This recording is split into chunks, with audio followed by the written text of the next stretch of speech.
Hello बच्चों, ये आपकी वर्कशीट है 34 धातु और अधातु पाठ में से। बेटा इसमें धातु और अधातु आपने देखा था, ऑक्सीजन से क्रिया करते हैं, पानी से क्रिया करते हैं। ऐसा क्या है कि वो इतनी क्रियाशील होते हैं? ठीक है, तो वो समझने के लिए हमें सबसे पहले मैं आप लोगों को ये वीडियोस दिखाना चाहूँगी। चलिए बेटा, हम धातु का उदाहरण लेते हैं, जैसे सोडियम। ठीक है, इसका परमाणु क्रमांक होता है 11। सोडियम का परमाणु क्रमांक है 11। अब हम इसका इलेक्ट्रॉनिक विन्यास लिखेंगे 2 8 1। ठीक है, ये इलेक्ट्रॉनिक विन्यास आपने 9th क्लास में भी किया था। पहले शेल में 2 इलेक्ट्रॉन, दूसरे में 8 और तीसरे में 1। तो अब ये जो सोडियम है, इसके बाह्यतम कोश में 1 इलेक्ट्रॉन है। तो सोडियम क्या करेगा, ये क्या करना चाहेगा, ये अपना एक इलेक्ट्रॉन दे देगा ताकि इसके बाह्यतम कोश में बाह्यतम कोश में 8 इलेक्ट्रॉन रह जाएं और ये स्थिर हो जाए। क्योंकि बेटा हमें पता है किसी भी परमाणु के बाह्यतम कोश में जब 8 इलेक्ट्रॉन रहते हैं तो वो स्थिरता प्राप्त कर लेता है, फिर वो रिएक्टिव नहीं रहता, मतलब वो क्रियाशील नहीं रहता इतना ज़्यादा। जैसे कि हमारे पास उत्कृष्ट गैसें होती हैं, नियॉन, आर्गन वगैरह। जैसे मैं आपको नियॉन का उदाहरण देके बताती हूँ। नियॉन ये एक गैस है और इसका परमाणु क्रमांक होता है 10। अगर हम इसका इलेक्ट्रॉनिक विन्यास लिखें तो वो बनेगा 2 और 8। तो इसके बाह्यतम कोश में कितने इलेक्ट्रॉन हैं? 8। तो इसका मतलब ये स्थिर है। तो ऐसे ही सोडियम भी क्या कोशिश करेगा, ये जो सोडियम का परमाणु है ये अपना एक इलेक्ट्रॉन दे देगा ताकि ये स्थिरता प्राप्त कर सके। तो सोडियम क्या करेगा, जैसे सोडियम है ये अपना एक इलेक्ट्रॉन दे देगा। जैसे इसका एक इलेक्ट्रॉन गया, हम यहाँ से समझते हैं, जैसे 2 8 1 इसका इलेक्ट्रॉनिक विन्यास है। इसने क्या किया, जैसे ही अपना एक इलेक्ट्रॉन दे दिया बाहर वाला, तो अब ये बन गया 2 और 8। अब क्योंकि इसने अपना एक इलेक्ट्रॉन दे दिया है तो ये धनायन बनाएगा। ठीक है, अब एक उदाहरण मैं आपको और बताती हूँ बेटा, मैग्नीशियम का। मैग्नीशियम का परमाणु संख्या होती है 12। अगर आप इसके इलेक्ट्रॉनिक विन्यास लिखेंगे तो वो बनेगा 2 8 और 2। तो अब मैग्नीशियम भी क्या अपने ये जो बाह्यतम कोश में 2 इलेक्ट्रॉन हैं उसको दे देगा ताकि उसके बाह्यतम कोश में 8 इलेक्ट्रॉन रह जाएं और वो भी स्थिरता प्राप्त कर ले। तो देखो बेटा ये कैसे होगा, ये मैग्नीशियम है। ठीक है, मैं इसके नीचे इसका इलेक्ट्रॉनिक विन्यास लिख रही हूँ। अब ये मैग्नीशियम क्या करेगा, अपने में से 2 इलेक्ट्रॉन दे देगा। ठीक है, जैसे ही इसने 2 इलेक्ट्रॉन दिए, अब इसका इलेक्ट्रॉनिक विन्यास ये हो गया क्योंकि 2 इलेक्ट्रॉन बाहर जा चुके हैं। अब इसने 2 इलेक्ट्रॉन दिए तो इसके ऊपर 2 पॉजिटिव के 2 साइन, मतलब 2 पॉजिटिव हो जाएंगे, 2 धनायन हो जाएंगे इसके ऊपर। ठीक है, तो अब मैं आपको उदाहरण बताती हूँ अधातु का। चलिए अब अधातु लेते हैं। मान लो मैं क्लोरीन अधातु लेती हूँ। अब मैं आपको बताती हूँ अधातु। क्लोरीन का परमाणु क्रमांक होता है बेटा 17। तो इसका इलेक्ट्रॉनिक विन्यास बना 2 8 और 7। अब इसके बाह्यतम कोश में 7 हैं, तो ये क्या कोशिश करेगा, रुक गई। अच्छा, तो ये क्या करेगा क्लोरीन, ये एक इलेक्ट्रॉन ले लेगा ताकि 7 की जगह 8 हो जाए और ये भी फिर स्थिरता प्राप्त कर ले। जैसे 2 8 और 7 है इसका इलेक्ट्रॉनिक विन्यास, ये इलेक्ट्रॉन लेगा। ठीक है, जैसे ही इसने एक इलेक्ट्रॉन लिया, अब इसका इलेक्ट्रॉनिक विन्यास हो गया 2 8 और 8। और क्योंकि इसने लिया है तो इसके ऊपर घटा का निशान आ जाएगा, ऋण आयन बनेगा ये। ठीक है बेटा, एक और उदाहरण लेके मैं आपको बता देती हूँ। मान लो मैंने ले लिया फास्फोरस। ठीक है, पी फास्फोरस, इसका परमाणु क्रमांक होता है 15। इसका इलेक्ट्रॉनिक विन्यास बनेगा 2 8 और 5। अब ये क्या करेगा फास्फोरस, अब ये 3 इलेक्ट्रॉन ले लेगा। ठीक है, ताकि इसके 8 बन जाए बाह्यतम कोश में। तो वो कैसे होगा, जैसे ही ये 3 इलेक्ट्रॉन लेगा, देखो पहले तो इसके 2 8 और 5 हैं। जैसे ही इसने 3 इलेक्ट्रॉन लिए, अब इसका इलेक्ट्रॉनिक विन्यास बन गया 2 8 8 और इसके ऊपर 3 घटा का निशान लगेंगे, मतलब घटा का निशान उसके आगे 3, क्योंकि इसने 3 इलेक्ट्रॉन लिए हैं। तो जैसे ही इसने 3 इलेक्ट्रॉन लिए, इसके बाह्यतम कोश में आ गए 8 इलेक्ट्रॉन और ये भी स्थिर हो जाएगा। तो बेटा जो भी धातु और अधातु हैं, धातु हमेशा अपने इलेक्ट्रॉन देते हैं, ठीक है, और वो हमेशा धनायन बनाते हैं। और जो अधातुएं होती हैं वो इलेक्ट्रॉन लेते हैं, जैसे मैंने अब आपको 2 उदाहरण बताए हैं, और वो हमेशा ऋणायन बनाते हैं। अब हम एक उदाहरण लेते हैं सोडियम क्लोराइड। ठीक है, सोडियम क्लोराइड कैसे बनता है? सोडियम क्लोराइड Na और Cl। ठीक है बेटा, अभी मैंने आपको पीछे बताया कि जो सोडियम है उसने क्या किया, सोडियम ने एक इलेक्ट्रॉन दे दिया, ठीक है, उसने अपना एक इलेक्ट्रॉन दे दिया और वो बन गया धनायन। और अगर हम क्लोरीन का देखें 287, उसने एक इलेक्ट्रॉन ले लिया, ठीक है, और वो बन गया, उसने ऋणायन बनाया। अब NaCl जो आयनिक यौगिक है वो कैसे बनते हैं बेटा, देखो।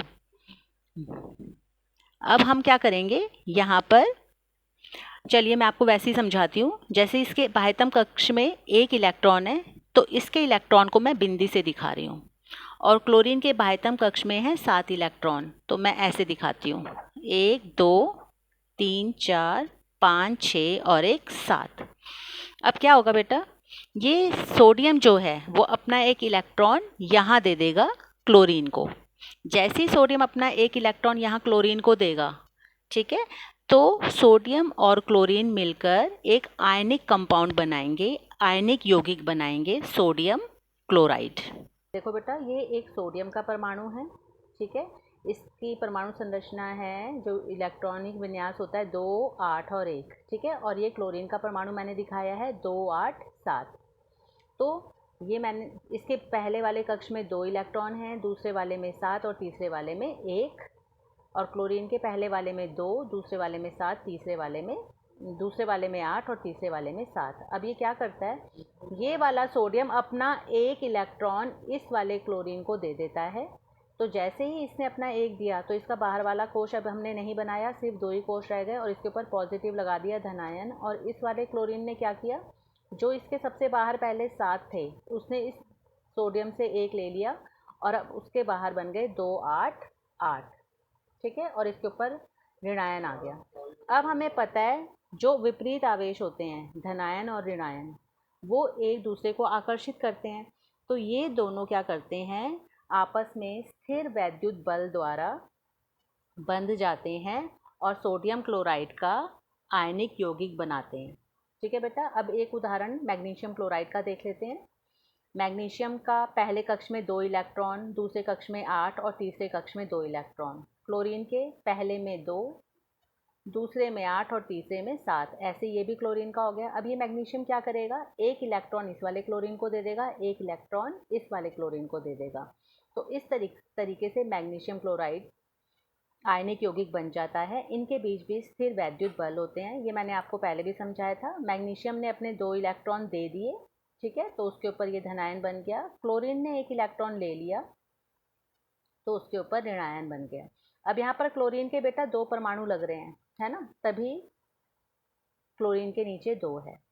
चलिए बेटा, अब वर्कशीट के क्वेश्चन आंसर्स करते हैं। पहला प्रश्न है, धनायन एवं ऋणायन क्या होते हैं? धनायन एवं ऋणायन किस प्रकार बनते हैं? तो बेटा देखो, आयन ऐसे परमाणु हैं, सबसे पहले हमें पता चलना चाहिए आयन क्या होता है। आयन ऐसे परमाणु हैं जिनमें इलेक्ट्रॉनों और प्रोटॉनों की संख्या असमान होती है।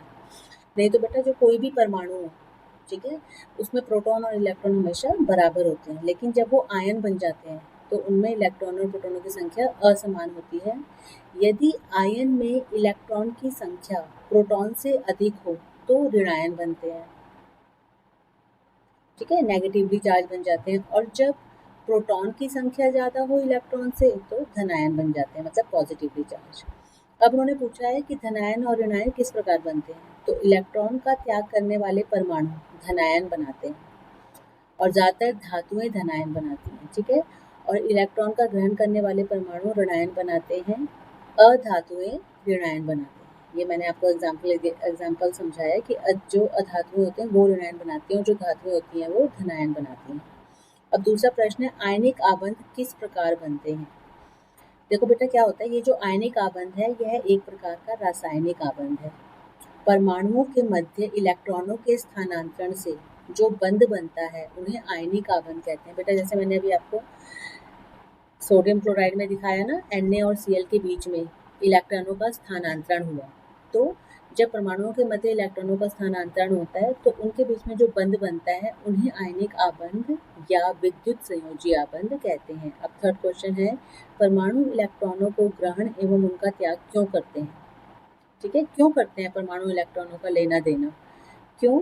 कोई भी तत्व, कोई भी एलिमेंट अपने निकटतम उत्कृष्ट गैस विन्यास को प्राप्त करने के लिए इलेक्ट्रॉनों को ग्रहण या त्याग करते हैं। आपको बताया था मैंने, ये जो नोबल गैसेज होती हैं या इनर्ट गैसेज होती हैं उनको उत्कृष्ट गैसेज कहते हैं। तो उनके आउटर मोस्ट शेल में, मतलब जो उनका बाहरी कक्ष होता है उसमें 8 इलेक्ट्रॉन होते हैं। ठीक है, तो इसीलिए परमाणु अपने इलेक्ट्रॉन लेते हैं या देते हैं ताकि वो उन उत्कृष्ट गैसों जैसा विन्यास प्राप्त कर सकें और स्टेबल हो जाए। अगला प्रश्न है, क्या कैल्शियम ऑक्साइड एक आयनिक यौगिक है। तो उत्तर है जी हाँ, कैल्शियम ऑक्साइड एक आयनिक यौगिक है। अब उसका हमने दिखाया हुआ, देखो कैल्शियम का 20 होता है परमाणु क्रमांक, इलेक्ट्रॉनिक विन्यास बनेगा 2 8 8 2। अब अपने बाहर वाले कक्ष में से वो 2 दे देगा, हटा देगा तो 2 हट जाएंगे तो 8 रह जाएंगे आउटर मोस्ट में, तो फिर वो उत्कृष्ट गैस की जैसी अपने विन्यास बना लेगा और स्थिर हो जाएगा। तो उसने अपने 2 इलेक्ट्रॉन दे दिए, देखो जब 2 इलेक्ट्रॉन चले गए तो उसके बाह्यतम कोश में 8 रह गए और वो बन गया Ca2+। अब ये देखो जैसे ऑक्सीजन है, ऑक्सीजन का 8 होता है परमाणु क्रमांक, तो 2 और 6 उसका विन्यास हो गया। 6 है, 2 और ले लेगा, वो 2 इलेक्ट्रॉन ले लेगा तो 2 8 हो जाएगा उसका विन्यास, और उसने 2 इलेक्ट्रॉन लिए तो उसके ऊपर 2 माइनस हो गया। अब क्या होता है बेटा, देखो कैल्शियम और ऑक्सीजन है, कैल्शियम के आउटर मोस्ट में 2 हैं, वो ये 2 इलेक्ट्रॉन ऑक्सीजन को दे देगा।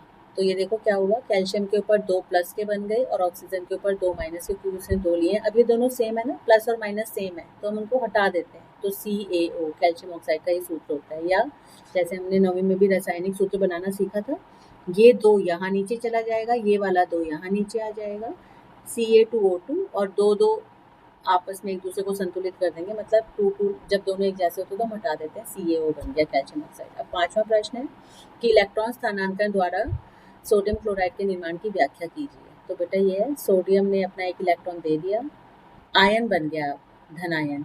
क्लोरीन ने 1 इलेक्ट्रॉन ले लिया, वो ऋणायन बन गया। आपको समझाया भी गया था, ये दोनों पॉजिटिव और नेगेटिव होने की वजह से एक दूसरे को आकर्षित करते हैं और स्थिर वैद्युत बंध बनाते हैं आपस में, और इस रूप में पाए जाते हैं।